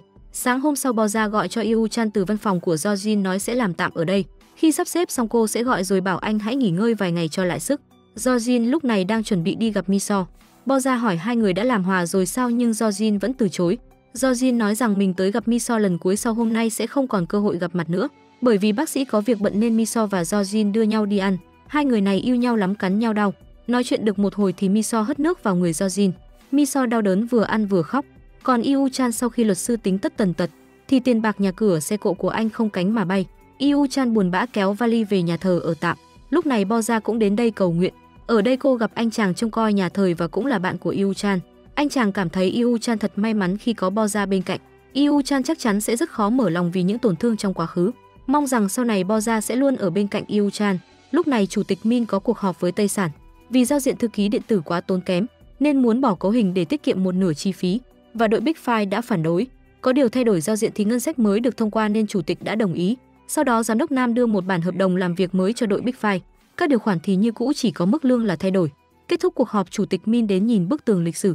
Anh gỡ mấy tấm hình bảo nhân viên đem đi bỏ và bảo gọi người đến sơn lại màu sơn mới. Sau đó hai anh em chủ tịch gặp nhau trước công ty. Tê ra hỏi anh trai đã lên kế hoạch loại Yu Chan từ khi nào. Chủ tịch Min chỉ im lặng mà không nói gì. Tê ra thì nghĩ rằng chủ tịch Min đang ghen tị với Yu Chan nên đã lên kế hoạch lấy đi những gì của Yu Chan và biến nó thành của anh. Tê ra đoán rằng anh trai đã lên kế hoạch từ rất lâu rồi. Còn Yu Chan lúc này cũng đã đến công ty của Jojin. Jojin nói Yu Chan thoải mái sử dụng chỗ làm việc như của mình, rồi anh phải đi ngay vì có cuộc hẹn. Bo Ra nói giờ bắt đầu làm việc nhưng trong đầu Yu Chan hiện giờ trống rỗng nên anh không muốn làm gì cả. Yu Chan muốn vay Bo Ra 10.000 won để ăn kem ngọt. Sau một lúc lựa chọn thì anh lấy vị dâu tây. Bo Ra nhìn người đàn ông trước mắt mình ngỡ rằng anh là một đứa trẻ. Còn Jojin định vào bệnh viện với Miso để giải quyết đứa bé. Chợt anh tưởng tượng Miso bồng con đi cùng anh. Đứa bé thật dễ thương và bụ bẫm. Sau đó Jojin gọi điện cho Miso nói phải đột ngột đi công tác nên không đến được và hẹn khi khác. Anh nói sẽ trả viện phí nên cô không được tới bệnh viện một mình. Miso tức giận đành quay về. Trong khi đó anh đang đứng nhìn những đôi giày bé xinh của trẻ nhỏ. Còn Bo Ra hỏi mượn tiền của Miso để thành lập công ty cùng Yu Chan. Miso cho rằng quá bất cẩn, kinh doanh không phải trò đùa. Yu Chan sẽ ổn khi nghiêm túc lại. Bo Ra giải thích làm vậy vì thích công việc này. Miso không tin vì nghĩ Bo Ra thích Yu Chan nên mới làm thế. Đến công ty Bo Ra cố tìm những hợp đồng phụ cho Yu Chan làm, nhưng anh nói không muốn làm việc của người khác. Đúng lúc này Bo Ra nhận được 10 triệu won từ Neck-in nên cô vội vã chạy đi. Còn Yu Chan khi thấy một video nói về Big Five bắt đầu thử nghiệm hoạt động, nhưng giao diện lại thay đổi nên anh rất tức giận. Trong khi đó Phó Bộ trưởng có cuộc họp với Neck-in và Tây Sản. Cô cũng đã biết và thắc mắc vì không có lời giải thích nào về việc thay đổi giao diện của Big Five. Điều đó làm Phó Bộ trưởng không hài lòng. Sau đó Chủ tịch Min đến xem sơn lại bức tường lịch sử. Anh nhớ lại ngày đầu thành lập cùng Yu Chan và đã tự tay hủy bỏ nó đi. Lúc này Yu Chan đã đến Neck-in và đã gặp giám đốc Nam. Anh nói muốn Chủ tịch Min đổi Big Five lại như ban đầu. Giám đốc Nam miễn cưỡng bảo sẽ cố gắng thuyết phục Chủ tịch Min. Yu Chan cũng nhìn thấy Bo Ra xuất hiện ở đây. Cô đến đây vì muốn trả lại 10 triệu won cho Chủ tịch Min, nhưng anh ta nói đó là tiền khích lệ từ dự án thư ký điện tử trước đây, là điều khoản trong hợp đồng và xin lỗi vì giải quyết hơi muộn. Chủ tịch Min hỏi tình hình hiện tại của Yu Chan thế nào. Chủ tịch Min đoán rằng Yu Chan đang lên kế hoạch phục thù, nhưng Bo Ra lại bảo rằng Yu Chan không làm gì cả. Khi biết Yu Chan không định làm gì, Chủ tịch Min cảm thấy hụt hẫng. Lúc này Tê Ra cũng đi đến gặp Yu Chan. Cô nói Bo Ra đang trò chuyện với Chủ tịch Min, rồi bảo nếu Yu Chan muốn trả thù anh trai thì cô sẽ giúp, cũng như nói tất cả mọi chuyện là do Chủ tịch Min làm và cô cũng tham gia. Yu Chan nói anh đã biết hết nhưng nếu trả thù thì còn lại gì. Yu Chan cho rằng mọi chuyện xảy ra đều là do bản thân mình. Tối đến Bo Ra gặp và nói chuyện cùng Phó Bộ trưởng. Phó Bộ trưởng đưa tài liệu mật về phân tích lỗi và vấn đề của giao diện Big Five do Bộ trưởng Bộ Khoa học và Công nghệ Thông tin nghiên cứu ra. Bảo Bo Ra hãy đọc thuộc rồi nói lại với Yu Chan, vì Yu Chan là người duy nhất có thể giải quyết vấn đề này. Bo Ra đã rất biết ơn Phó Bộ trưởng. Về lại công ty, Bo Ra nói đã tìm được công việc cho anh là kiểm tra giao diện Big Five. Yu Chan hỏi có phải Chủ tịch Min yêu cầu không, vì anh đã thấy hai người ở quán cà phê của Neck-in, rồi bảo cô hãy quay về Neck-in với Chủ tịch Min, anh không cần cô nữa. Bo Ra hỏi có phải anh không tin tưởng cô vì cô là kẻ nói dối. Yu Chan nói đúng vậy rồi giận hờn bỏ đi. Bo Ra đau lòng rơi nước mắt rồi nhắn gửi anh những điều muốn nói lên trang giấy. Cô muốn anh thay đổi Big Five trong vòng 1 tuần. Phó Bộ trưởng muốn Big Five làm theo trí tưởng tượng và công nghệ của Yu Chan. Yu Chan cười nói chỉ cần 3 ngày là đủ. Anh nhanh chóng bắt tay vào công việc. Đến khi hoàn thành anh mới yên tâm đi ngủ.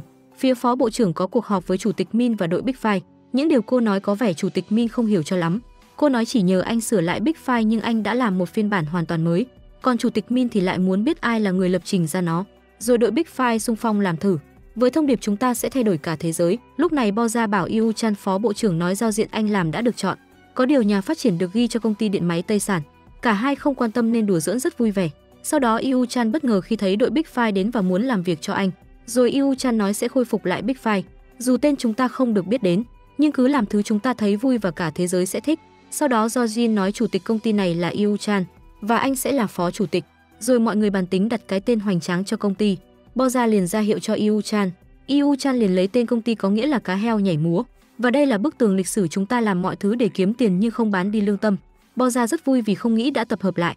Còn Yu Chan nói dù sau này cô có rời bỏ anh, nhưng anh vẫn sẽ tin cô, nên giờ cô phải có trách nhiệm với anh.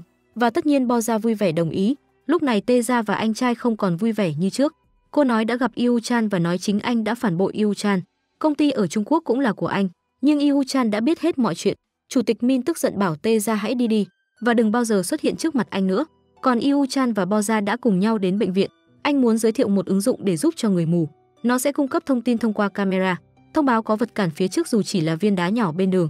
Các bác sĩ thấy rất tốt nhưng muốn biết giá cả thế nào. Anh nói miễn phí vì đang thử nghiệm. Sau đó anh phàn nàn với Boza vì sao lại nhờ giúp đỡ trong khi đó là lợi ích của họ. Cô nói đây là tiếp thị nó khó khăn và mệt mỏi như vậy đấy. Khi làm ra thì cũng cần bán nó cho ai đó. Và để họ tiếp nhận, chúng ta phải nói những thứ ta không muốn và chịu sự lăng mạ. Yu Chan thắc mắc nếu như vậy thì khi nào mình mới kiếm được tiền. Boza có niềm tin rằng nếu như mình cho đi trước sau này mình sẽ nhận lại.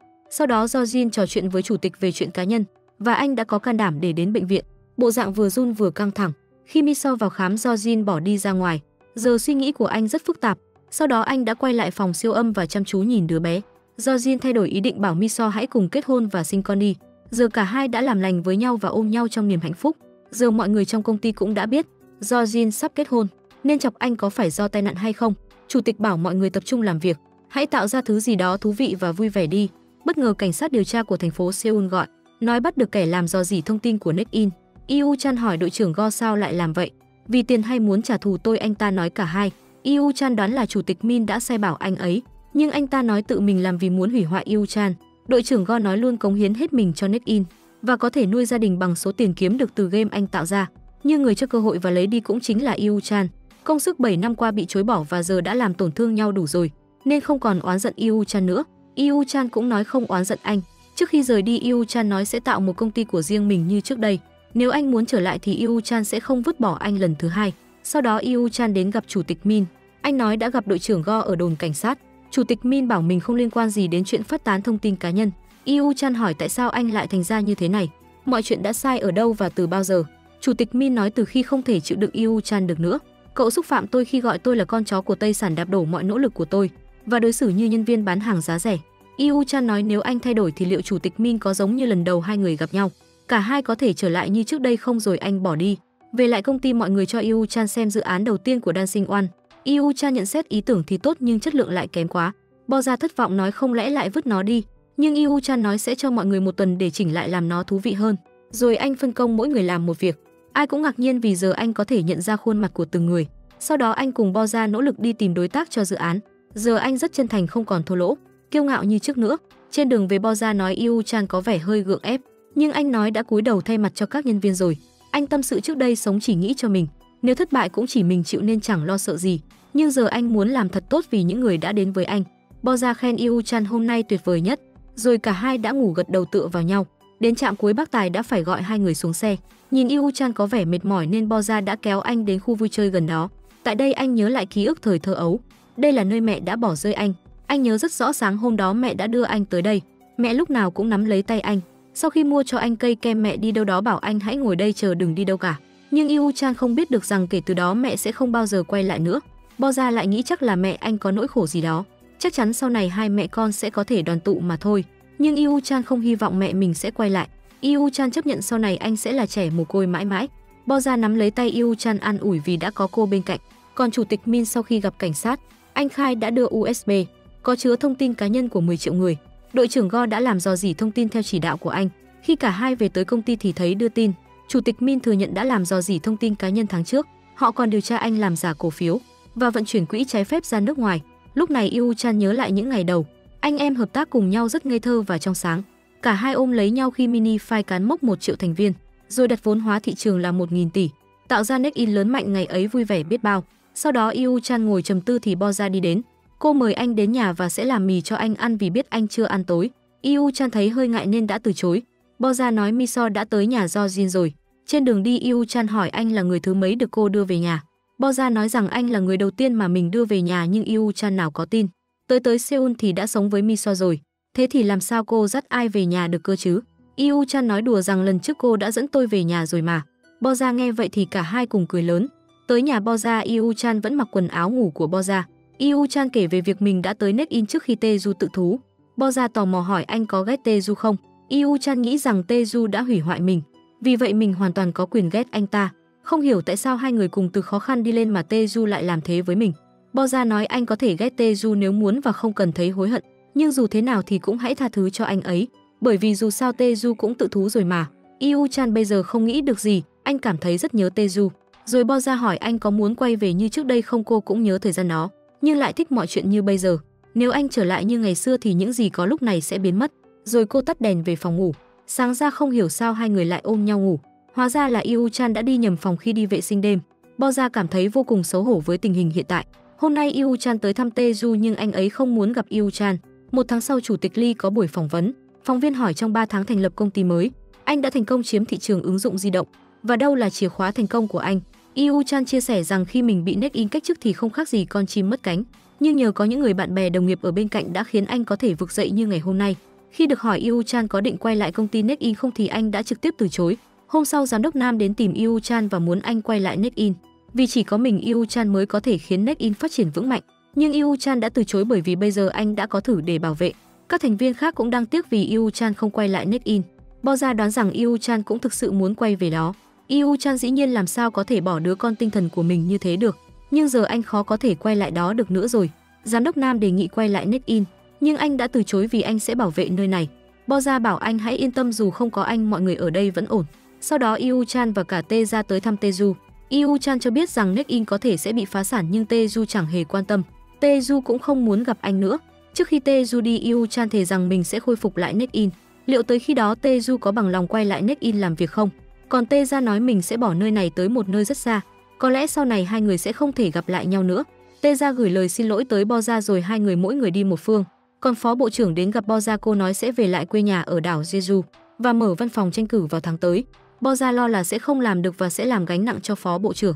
Nhưng phó bộ trưởng nói đừng lo nghĩ, hãy làm và sống thoải mái như bây giờ. Giờ Miso cũng đã biết chuyện. Trước đây Miso đã phản đối Bo Ra làm việc cho Yu Chan nhưng không được. Nhưng bây giờ cô thực sự muốn biết tại sao Bo Ra lại đổi ý tới một nơi khác. Không phải mọi chuyện ở đây đang vô cùng tốt đẹp hay sao?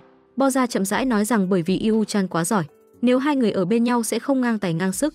Bên này Yu Chan nói với Do Jin rằng mình sẽ quay lại Next-in. Nếu như có được sự ủng hộ của Do Jin thì anh sẽ vô cùng vui. Yu Chan và Bo Ra hẹn gặp nhau ở một quán nước. Cả hai đều có chuyện muốn nói với đối phương. Yu Chan nói rằng mình sẽ quay lại Next-in và anh cũng muốn Bo Ra sẽ về cùng mình. Nhưng Bo Ra đã từ chối vì đã hứa sẽ làm việc cho phó bộ trưởng. Và nếu phó bộ trưởng đắc cử thì Bo Ra sẽ sống ở đảo Jeju. Yu Chan hỏi rằng nếu như anh không trở về Next-in thì Bo Ra sẽ ở lại chứ. Nhưng Bo Ra lại nói rằng hai việc đó chẳng liên quan gì đến nhau cả. Bo Ra chỉ là muốn tìm một công việc của riêng mình mà thôi. Yu Chan giận dỗi nói rằng Bo Ra cứ làm điều mà mình thích rồi bỏ đi. Sau đó Yu Chan đến Next-in, giám đốc Nam rất cảm ơn vì anh đã quay lại. Yu Chan cũng cảm ơn giám đốc vì cố để Next-in hoạt động. Bo Ra bên này cũng đang thu xếp đồ đạc để chuyển đi. Các anh em nhân viên đang xem buổi họp báo của sếp mình. Anh nói từ giờ sẽ nghiên cứu và hứa sẽ không bán Next-in hay tuyên bố phá sản. Sau đó giám đốc Nam đưa rất nhiều hồ sơ để anh giải quyết. Nhưng Yu Chan lúc này không tập trung làm việc được mà chỉ muốn gọi điện cho Bo Ra. Bo Ra thấy số của Yu Chan thì cố tình không nghe máy. Yu Chan vì sốt ruột quá nên đã tới tận nhà tìm Bo Ra. Lúc này Bo Ra cũng vừa về đến. Anh giận dỗi hỏi Bo Ra theo phó bộ trưởng đến Jeju thật sao? Nói cô đã hứa không rời xa và chịu trách nhiệm với anh cơ mà. Bo Ra muốn biết nếu cô ở lại anh có hài lòng không? Yu Chan nói rất hài lòng vì khi cô ở bên cạnh anh thấy rất thoải mái, rất vui vẻ và được thư giãn. Giờ Yu Chan rất cần có Bo Ra nhưng Bo Ra lại không cần anh. Vì ở bên anh rất khổ sở, kể cả thích anh thì vẫn cứ bâng khuâng. Yu Chan bực bội muốn biết là chuyện gì. Nếu muốn làm công việc dễ dàng đó thì anh sẽ tìm ở Seoul cho cô. Lời nói của Yu Chan có lẽ đã động đến lòng tự trọng của Bo Gia nên cô giận dỗi bỏ đi. Sáng hôm sau Yu Chan gọi cho Bo Gia để xin lỗi vì chuyện hôm qua, nói cô nên nắm bắt cơ hội đến đảo Jeju và cho biết anh đã đi gặp Taeju. Anh nói sẽ cứu Neck-in và bảo Taeju nên trở lại. Bo Gia ngạc nhiên vì nghĩ anh sẽ không gặp anh Taeju nữa. Rồi anh cho biết có vài thứ ở Neck-in đã thay đổi làm Bo Gia thấy nhớ nơi đó. Yu Chan nói rằng tối mình sẽ đưa Bo Gia tới Neck-in. Bo Gia đang vô cùng hoang mang vì qua cuộc điện thoại đó hình như cô đã thích anh hơn nhiều chút. Tối đến Bo Gia gọi bảo sẽ không gặp anh. Yu Chan lo lắng không hiểu nguyên do, thì cô nói vì thích anh rất nhiều nên bối rối, thế nên sẽ không gặp anh nữa. Về nhà Bo Gia muốn thu xếp nhanh chóng để rời đi ngay. Thấy Bo Gia âu sầu mệt mỏi, Miso hỏi đã gặp Yu Chan phải không?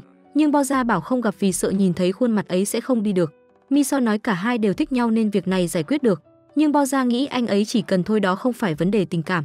Còn Yu Chan cũng đau đầu vì chuyện này nên đến tìm Taeju. Anh hỏi có người nói tôi thích anh nhiều đến nỗi rất bối rối là sao chứ? Taeju nói đó là tình yêu và đoán là Bo Gia. Taeju hỏi cảm giác của Yu Chan với cô ấy như thế nào. Yu Chan nói rất thích khi được ở gần cô ấy, muốn thời gian kéo dài thêm và kể cho Taeju những điều mà không nói cho người khác biết. Taeju bảo nên nói những điều này với cô ấy chứ không phải anh. Bo Gia cần phải biết tình cảm của em dành cho cô ấy rồi. Taeju hỏi tình hình của Neck-in. Yu Chan bảo đừng lo vì đã nghĩ ra kế hoạch hoàn hảo. Rồi anh có cuộc họp với thượng tầng của Tây Sản. Anh yêu cầu tăng 5.000 tỷ won cho quỹ đầu tư. Mọi người ai cũng phản đối nhưng chủ tịch tập đoàn đã đồng ý với một điều kiện. Nếu không thành công ra mắt Big Five trong vòng 1 năm, Tây Sản sẽ sáp nhập Neck-in để đền bù đầu tư. Lúc này Bo Gia cũng tới thăm anh trai cô từ biệt vì sắp phải đi xa và hứa sẽ quay về thăm anh. Taeju thấy vui vì em gái không ghét anh nữa, rồi chúc em gái bình an và bảo trọng. Trong khi đó Yu Chan và giám đốc Nam thấy cần phải thuê nhân viên, vì hiện tại nhân lực rất ít. Bất ngờ những cánh tay đắc lực đã quay trở lại, vì muốn xây dựng lại Neck-in một lần nữa. Yu Chan vui vẻ cảm ơn mọi người. Anh nói công nghệ thông tin làm cho cuộc sống con người thêm phong phú hơn, và Big Five cũng vậy. Anh hỏi mọi người nghĩ sao khi người ta chế tạo ra điện thoại. Có thể ông ấy muốn nghe giọng nói của người yêu đang ở xa, hoặc muốn cho gia đình biết ông ấy đang thế nào. Có thể đó là mong muốn của ông ấy. Việc mà chúng ta đang làm liên quan đến khát khao được ở cùng người chúng ta yêu thương. Vậy hãy làm thật tốt vì những người đó. Đến ngày cưới của Miso, Bo Gia lo lắng vì sắp đến giờ làm lễ mà vẫn chưa thấy nhân vật chính, nên đã gọi điện hối thúc. Còn Chansu nói chủ tịch Lee sẽ tới trễ vì có buổi ký kết với Tây Sản. Anh hỏi Bo Gia khi nào đến đảo Jeju.